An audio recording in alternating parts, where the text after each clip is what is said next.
It's time for a reality check. We're here to deconstruct health and fitness trends and provide tangible advice so you can become 1% better with each choice starting today. Welcome back to Reality Check. We are your hosts, Jess and Jill, and today is part 3 of the series of what to expect in maintenance. And I feel like the concept of this has become more on people's radar, I guess. Women are starting to talk about maintenance a little bit more, but I don't think a lot of people don't really know how to define it or what that means. And also I think a lot of times people, women specifically, obviously, who we're talking to, perceive maintenance as like a delay in their progress towards their results, or just negative because so many women are conditioned to believe they just need to live in a deficit 24/7 until they get their result. Obviously, that's not the case. And we want to kind of talk about how we utilize maintenance, what it actually is, and then what to expect, to experience, to feel, what it should look like, how to make it a successful phase. And there's really kind of 2 versions of maintenance. Version of maintenance of like, I am actively seeking to shift and change my physique. And then there's a version of maintenance that's like, you are just being a human and you're living your life. And those kind of go together, but we'll explain the difference and what I mean exactly when it comes to that. So maintenance is really its own phase outside of being in a fat loss phase, calorie deficit, something along those lines. So Jess or outside of an intentional muscle building phase, right? Okay, yeah, that was literally so like maintenance, and those are the first 2. Like, this is a 3-part series. We went over how to successfully build, how to successfully cut. Okay, what is maintenance, right? Because I think a lot of times we think of maintenance as like, oh, I typed into a calorie calculator and this is what it says my body maintains that based on my weight and height. Well, maintenance is really whatever your body is currently adapted to, where it's not gaining or losing weight. So like a lot of times for our clients, when they're coming to us, we have them track their current eating patterns for a couple of weeks before they even start, so that we can decide where we want to start them based on what their body's already adapted to, not based on some calculator. And the reason for this is because our body adapts to the inputs that we give it. I don't know how many thousands of times I've now said that on this podcast, but our body adapts to the inputs that we give it. So if you are somebody who has been at 1,200 calories truly for years upon end, and you're not losing weight at 1,200 calories, guess what? That's your current maintenance. Now, you can adapt your maintenance higher and higher to a place that really feels good, and you're just maintaining, right? So what we want to do is ultimately, we're trying to help our clients build muscle because it helps speed up their metabolism. It helps them be healthier. It helps them live longer. It helps their bone density. There's so many valuable adds to building muscle. Then we help them cut so that they can lose body fat. We go through cycles of this, right? So we build, then we cut. At some point in our cut, your body starts to adapt and stops losing weight, and we plateau because that's a natural part of adaptation. And then maybe we cut lower until eventually, okay, well, let's build back up, right? So we go through these phases up and down, and over the course of time, your physique is changing. Now, there's a couple different reasons, like Jill said, that will go into maintenance. If somebody has hired us for physique, the end game is that, okay, you now feel really good. You're healthier. You feel better in your skin. Maybe you have changed your physique in a way that feels good for you. Now that you've reached that, we are actively adapting your body back up to higher calories, but we're living in this new physique, right? And then we're going to live there. And when we're building muscle, we are intentionally putting you in a little bit of a surplus. So we're giving your body extra calories. Maybe we're gaining a pound every month in muscle. Now it's going towards lean tissue. So you're not gaining fat. You're not gaining extra inches. We talked about that in the build episode. When we maintain, we don't necessarily need to push as high, right? So when I have somebody go higher, higher, higher, as long as they're not gaining inches, I'm still pushing you. That's so I can specifically manipulate your metabolism. And when we cut, we don't have to cut so low. When it's time to find maintenance, maybe your maintenance isn't that high. Maybe during our build phase, we were able to get to 2,500, 2,600 calories a day. And you had to be really strategic about what times you were eating and stuff to get that. Or maybe we had to find more calorically dense foods in order to do that. Maybe once you're like, yeah, I feel great in my skin and I just want to maintain. Okay, let's progress your calories back up. And then let's just start to listen to your body. Maybe that's 2,100 calories that you're going to maintain around, right? It doesn't need to be some perfect thing, but we're finding a spot that feels good where you are not restricting. You're still able to get plenty of nutrients, proteins, fibers, fruits, veggies. And when you want to go out with your girlfriends for brunch on Sunday, it's not putting you in an excessive surplus, right? So if you're like, no, 1500 feels great for me. Okay, cool. But like, what happens when you go out on the boat this weekend? Then you're in a surplus instantly on accident, right? We want to find a place that feels good where you're genuinely able to just maintain and not, and just live your life.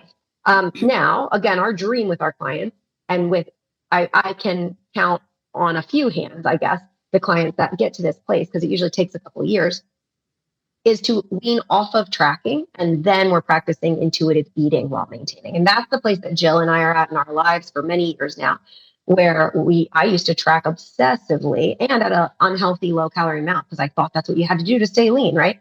I'm at a place now where I don't track most of my life. If I have a big vacation or event coming up and I'm like, you know what, I think I want to lean out a little bit. Cool. Now I have this tool of tracking in my back pocket.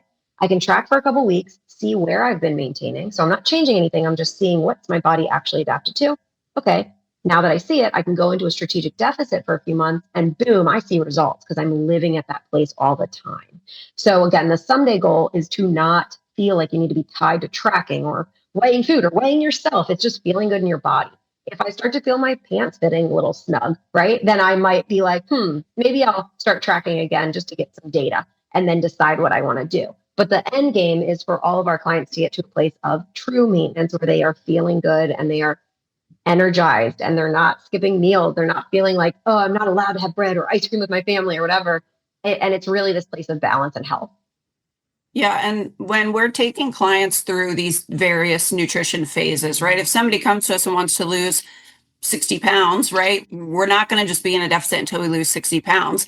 And a lot of women are intimidated, might not be the best word, but a little bit intimidated or nervous about when you come into our program. We're not like, all right, fat loss, we'll do maintenance later. We are generally reverse dieting in some fashion if we need to, depending on where, like Jess mentioned, they're calorically adapted when they come to us, which obviously for a lot of women can be at the lower ranges because they're constantly dieting. But our goal is so multifaceted when we first start working with someone, because we want to make sure that you're hitting healthy inputs and that mentally you are in a good, stable, balanced place before you go into a deficit. And what I mean by that is that you're not triggered by the slightest fluctuation on the scale, that you don't have any heavy emotions when it comes to food, right? That you're learning how to properly fuel your body, that you can actually eat adequate protein amount for what to meet your body's needs when calories are high before they're low.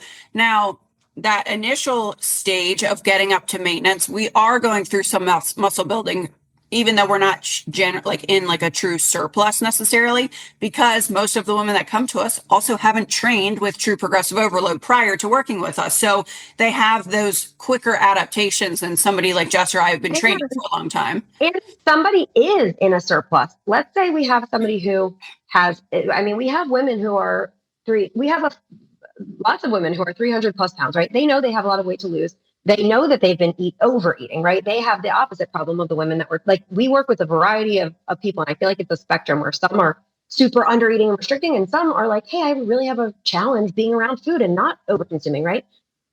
There's still value to the muscle building phase for those women. So we are not pushing them higher in calories. However, if they weren't strength training and eating enough protein, there's so much health value to spending a few months building muscle before going into the deficit. And you're practicing all these habits like Jill is talking about. But health-wise, there's so much we can do, even if you're like, no, I don't need a reverse diet. Okay, but have you ever truly built muscle? Even though you feel like you're eating enough food, if we can just shift the quality of that food and add some muscle, whoa, you're going to feel different. It probably will. You will see some physique change along the way just from doing that. So usually, like, expectations-wise, I set the expectation that, like, on every onboarding call, hey, your first 3 or 4 months are going to be boring. It's going to be you're going to be like, they're not sexy, right? It's not the fun part where you get this dopamine hit of seeing the scale go down. We're going to feel like you're getting stronger. You're going to have more energy. You're probably going to be like, this is interesting. I actually have flexibility. Those are going to be the value adds, but I set this expectation up front because I know in 3 months, you're going to be like, wait, time out. I just signed up for this program and I haven't lost weight yet.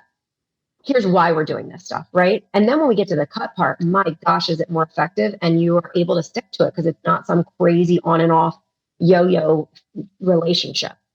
Yeah, so we're kind of defining like based on like our program and how we coach women, how maintenance can look different. So like that initial maintenance period with us is we're working on so many different things. And then let's say you go through a maintenance build phase, you go through a deficit with us. Now we're back at maintenance. Now we're kind of like recalibrating, reevaluating how is progress, what's next, what are your goals right now? What season of life are you in, literally and figuratively? I had a client who recently we were gearing up for an October deficit, and she was like, hey, I don't want a deficit. I want to actually like be present and live life and eat lots of food and just focus on my lifts and optimizing until after Christmas. Is that okay? And I was like, yeah, that's big music to my ears. Let's do it.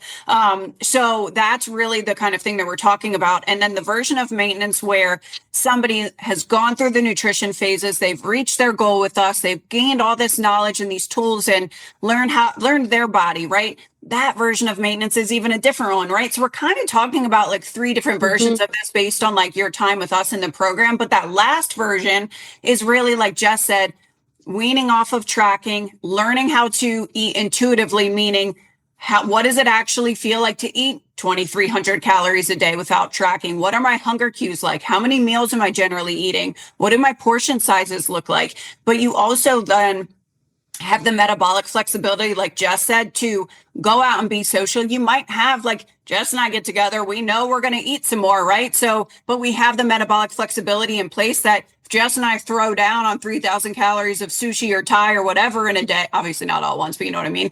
If we throw we send pictures to each other of our drunken noodles. Yeah. Then we're not like, oh my God, the scale's up and it's not going to come back off like a lot of women deal with because they have these rigid guidelines that they follow and they lack that metabolic flexibility literally, but also like mentally struggling with that, right? It's like up, down calorie intake where your true like maintenance, you're out living life, not pursuing a specific physique change goal. You're just building muscle to like be strong, be healthy for the sake of longevity, moving well with your kids, whatever. You're not going to have this, I'm eating 2,100 calories every day. You might have some lower days, you might have some higher days. It's going to be a big range, right? But that is the point of metabolic flexibility. Once you get to that point and you have a healthy relationship with the scale and with food and everything. So it's kind of three different versions of maintenance that we're talking about. But obviously at the core, the intention across the board is the same. Yeah. No, I think that that's great. And the way that you defined it about like a client who's going through a tough season of life or something, like right now, I've talked about this on my social media. I always share my workouts and stuff. This summer has been the least consistent probably in lifting that I've been since having my second kid 3 years ago. And it's just because we were so busy and I only have so much time in the day and we're playing on softball leagues and like all this stuff is going on. During that time, I don't have these expectations that my physique is going to change. I don't have expectations that I'm putting on any muscle. My expectation is, can I at least maintain the muscle and mobility that I have? At bare minimum, I'm doing a full body lift, a very effectively written full body lift at least one time a week. Oftentimes twice a week, but I'm not doing my normal 3 to 4 that I would like to be doing. Now that I'm entering a season of life where my older one's in school and I'm able to have more of a routine, okay, I'm going to try to actively build now. Now, again, for me, and I've got the experience and education implementing this for myself, where I probably don't need to track meticulously to build some. After going through a season where I was less consistent like that, if I ramp up to 4 days a week, I'm intentional about progressive overload and I'm intentional about increasing my protein on my every single plate, I'm now going to be in a build phase for the next. And again, I'm not putting like a timestamp on it, but I'm feeling like, you know what? I've maintained, I feel a little bit weak. I'd like to go back into a build phase. So now I'm able to do that because I want to, right? But every season of life doesn't need to be a physique season, right? Like I have a client who moved across the country and we did yoga and stuff because she was traveling with like her in-laws who were helping her move and it was a whole hubbub and they didn't have space because they were like camping out while they went, right? Okay, cool. Let's adjust our expectations for that 1 month of travel. And then we'll just get back on it when we get there. We didn't stop working on stuff. We didn't just fall off the wagon, so to speak. We focused on, okay, can we find some convenience options that you can grab at the store, like blueberries? And like we worked through different challenges during that different life season, right? So that's kind of, yeah, I went off the rails there a little bit, but every single life season is different. It doesn't always need to be physique. It shouldn't be. When it comes to workouts too, like, again, we're saying you're not necessarily pursuing a specific physique goal. However, that doesn't mean that you can't still work to build muscle and do all of those things, right? But work like to maintain muscle though. Like it's right. important. It is important even for women who are like, well, I kind of feel good in my body. Can I just, now I'm just going to switch to Pilates and running. And I'm like, yeah, that's cool. Again, more movement is good. Mobility is good. Cardio is good. More movement is generally healthy. Are we fueling that movement with enough food? Are we getting enough recovery for that movement? And also, are we maintaining our muscle? Because again, at bare minimum, I'm going to suggest, can we still strength train 1 or 2 days a week? And then let's pepper in these other fun workout modalities or these other things. But we're centering our workout week around our lifts. At least, again, I'm going to say at least 2 days a week. But right, bare so minimum, we're always going to say that week. like strength is the priority, right? Like Yes, strength always. training is always going to be the focus. But when women come to us, they're like, well, I really like this class for the environment, or I really like my Pilates. And I'm like, listen, I'm not here to flip your world upside down and make you hate your workouts. You're telling me you want this specific physique goal. I'm telling you the most effective and efficient way to get there from a physique standpoint, but also from a health standpoint, right? All of the other benefits that come with this. But that is like Jess talked about, she's kind of in a season of life, or she has been, where training is frequency is much lower. For me, I was in a season of life where I was like, I need a break from life and I want to try Pilates, and I went to some yoga classes and I did switch it up, but that was for my own mental health, and that is okay. But we have to find a good balance for and you were still lifting that change. Right. And I was still lifting to maintain your muscle and your health. So you weren't, we don't abandon one for the other. We build it around that and add stuff in. And I like to add stuff in seasonally to change. A really good thing that you guys could go listen to. You guys like podcasts, apparently, if you're listening to us. Andy Galpin did a series with Huberman on Huberman's podcast about an ideal year of training. And he kind of walked through like, hey, periodization is important. We talk about this all the time in the way that we program our nutrition and we program our training with clients. But okay, maybe the next couple months I focus on my speed. Maybe I'm doing sprints on the treadmill once a week, in addition to my 3 lifts, right? Maybe for the next 3 months after that, I really want to focus on mobility or yoga and like more of how deep can I get in my ranges of motion. Okay, so I'm spending a phase on that. So anyway, you can kind of like fluctuate in and out of this. So you are progressing. The point is you have to push and progress if you want to improve at something. If you want to stay the same, do the same, right? So in a maintenance season, I am kind of maintaining. If I show up to the gym once a week, my lifts aren't getting that much better. I'm kind of maintaining strength. Same goes for if you're a runner. If you run every single week and you just go through the motions, you're not progressing in anything if you're not increasing your speed, if you're not increasing your distance, if you're not taking time off from running and focusing on another goal and then coming back to it, right? Our bodies adapt to the inputs we give it, and whatever we give it becomes our new maintenance, which is why those phases are so important.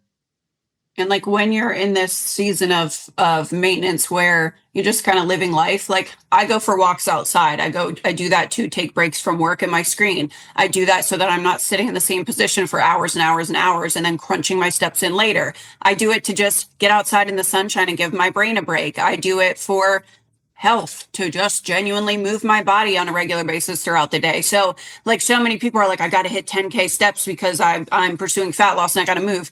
Sometimes it's nice to just walk with no goal, no intention. And I just mosey around. I let the dogs frolic. I play with the fucking cows up the street, whatever, right? Like that's Make the point. movement fun. Time for the family. Yeah. Yeah. We do certain routes on the walk of, we want to go look at this neighborhood. We want to go look at this. Just quality time to like talk and be present with each other without work and all of the other chaos that's there. So you're moving for that. You're eating for, to fuel your body, right? Like we still focus on protein. We still focus on fiber. Mason came home yesterday at dinner and was like, I had 4 different colors already today, right? Like that's the whole point of life. Health. That's health. That's our health. Yeah. Yeah. I think you just hit on something good. And I feel like I know we have other stuff to touch on, but I feel like this is almost the summary of this whole series. Whether you are building, cutting, or maintaining, these things remain the same. Movement is good. Go get walks. Go move your body. 2, eat fruits, vegetables, fibers. 3, eat plenty of protein. 4, lift to get strong. So if you are, no matter what phase you're in, we want to have those foundations. And that's part of why we practice that stuff so much. Then the only difference between the three things is calories. If we're building, we're increasing calories and we're hitting enough protein and getting strong. If we're cutting, we're decreasing calories and we're hitting enough protein and we're just training so that we don't lose muscle. Yeah. Okay. And then if we're maintaining, we're just trying to maintain that muscle that we have on our body, because as we age, our body's going to want to pare down it doesn't need it as much anymore. Right. So in any case, train to get strong, eat plenty of protein and add nutrients and move just like generally for life. Right. Those things all are constant throughout any of these phases.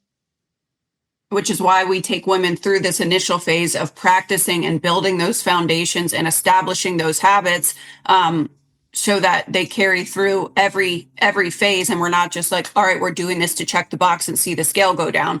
We intentionally want to practice these things with you first so that you understand the value of them without having to worry about what the scale says. Because nobody understands the value until like they hear us say it and they're like, yeah, I get it logically. Oh, you get it logically, but you don't trust it until you see it work on yourself. Yes.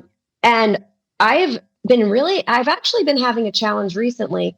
And I think this is true for any quick weight loss type fad. I've been having a challenge with a couple people who have come to us on GLP-1s who now have this dopamine hit of constantly seeing the scale go down, not knowing what's on the other side of it. So when you are in a cut, when you are actively losing weight, there needs to be an end game of how am I someday going to get myself back to maintenance calories? Why do I say that?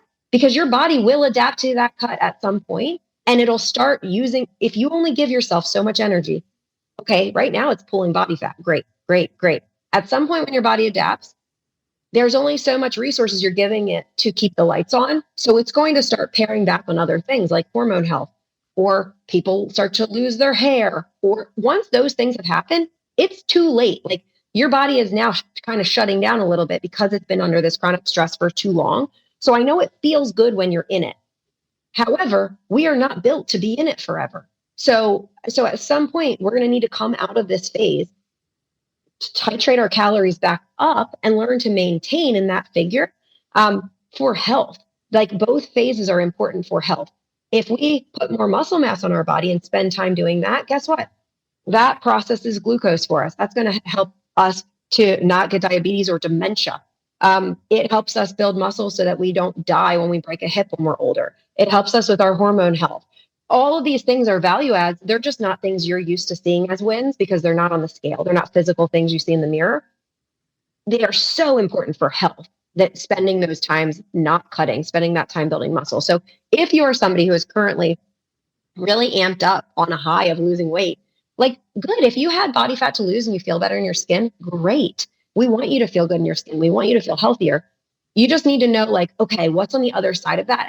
And I know, okay, I might have to go through some mental discomfort as I get my calories back up and I maintain this new body I'm living in.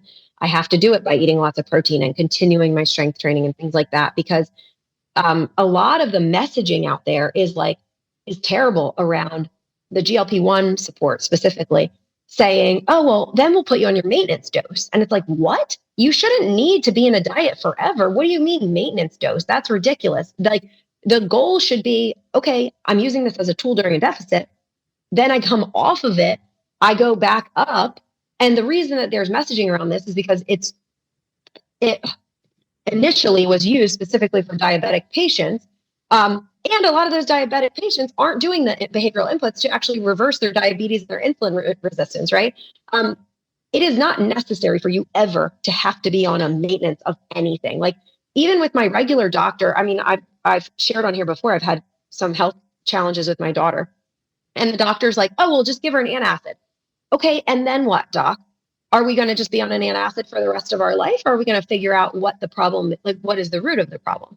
Well, like give me an outcome, right? Because any medication that we're giving is treating a symptom.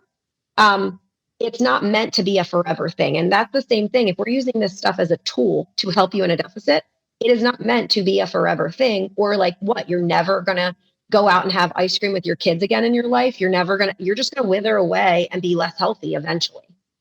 Yeah. Sorry to go on that tangent. I just feel like that's like a very common thing right now where people are just withering away and they're like, well, I already hit my goal weight, but they told me to stay on it longer. And it's like, what? Like we need to start having more conversations about how to healthfully come out of it.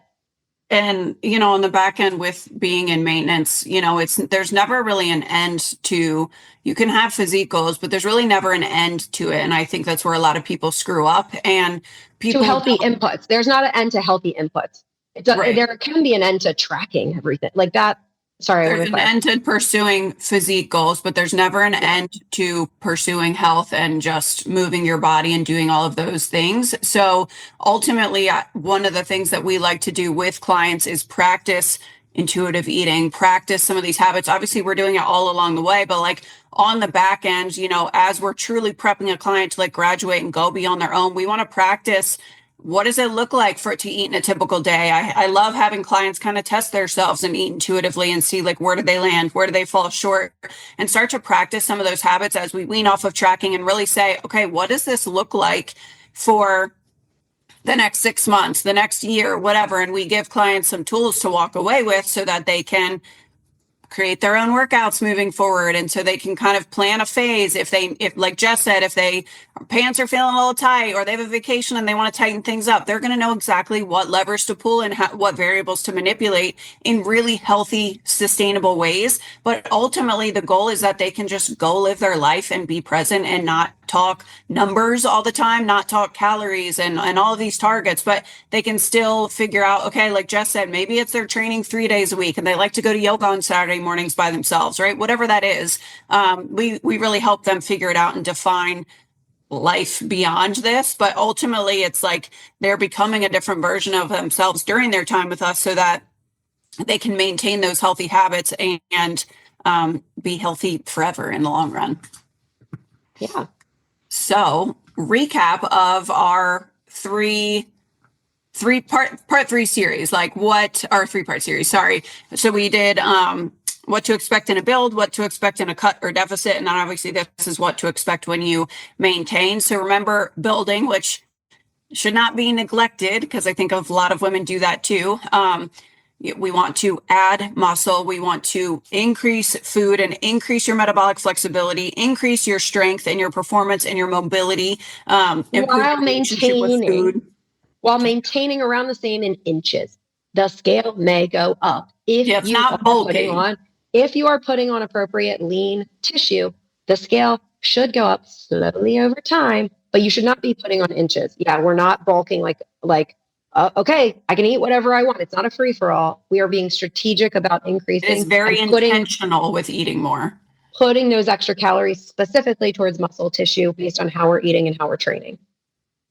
And then in the deficit, of course, the goal is fat loss, but after we've built some muscle and restored metabolic flexibility, it should be without having to over restrict calories.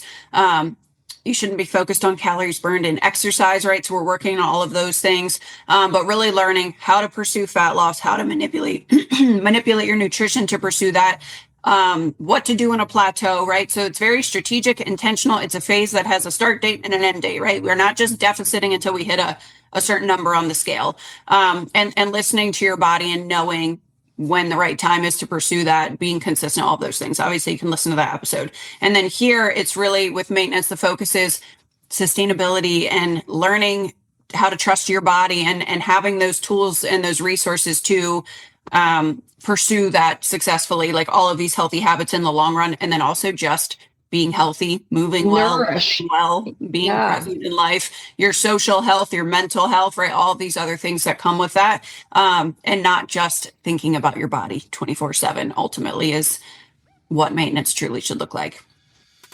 Anything else? Did we do it? We did it. Cool. Well, I hope that series was helpful. Obviously, if you guys have any questions, you know where to find us, but that was part 3 of what to expect specifically in maintenance. And we'll see you guys next time.